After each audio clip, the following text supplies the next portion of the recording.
Well, as I'd mentioned before, they do not draft chaplains, and that was all right. But I went into the chaplaincy of the Army because I'd had extensive experience in high school with ROTC. I kind of went up in the echelons of it, and I thought since that experience was there, I would probably do a better job as an Army chaplain since I'd had some of that basic information. And I guess that's the way it was. But I went in, the church, all churches had a chaplain's commission. And you could not volunteer for the chaplaincy unless you had the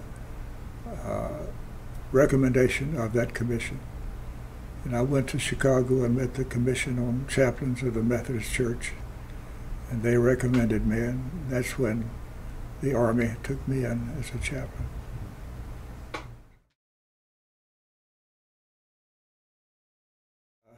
Went through the main entrance. I remember that well, and walked in, and as you've heard the expression, dead men walking. That's the way I don't like to use the word inmate, don't like to use the word residents. That's where the people who were in the concentration camp looked. I went to several of them, and some who could speak English, and I'd talk a little bit with them. I planned a worship service for them. A chaplain had many different things, ways to put things together.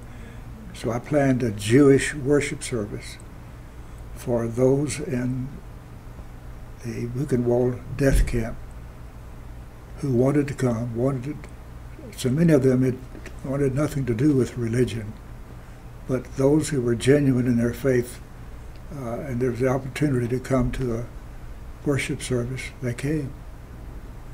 And I met with them several times on services. But I remember the first time, we got our carry-alls, those big trucks, and put people who could be carried in those things to a place where we could have a worship service. They had to be lifted on, had to be carried on, crying. They never thought they'd be alive. Many of them had been there and not knowing too much about their past because they'd always been under some kind of care and concentration. But we got them in the carry-alls and took them to the place of worship. And I was in charge of the worship service. And we had some little prayer books, I wish I had mine now, that were distributed among those that wanted them. And on one side of it was Hebrew prayers, the other side was English. So as they went through the service in Hebrew, then I could follow along in English itself. They cried, they shouted. When they got through, they just raising hands, sort of like our Pentecostals today they were just raising their hands in joy and appreciation. They didn't think they'd ever see that again. They didn't think they'd be alive, but that was it.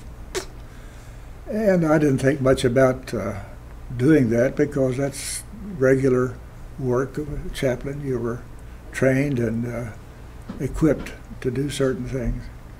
But I did them, got through, went back to my outfit, kept on going in the chaplaincy with what I was doing.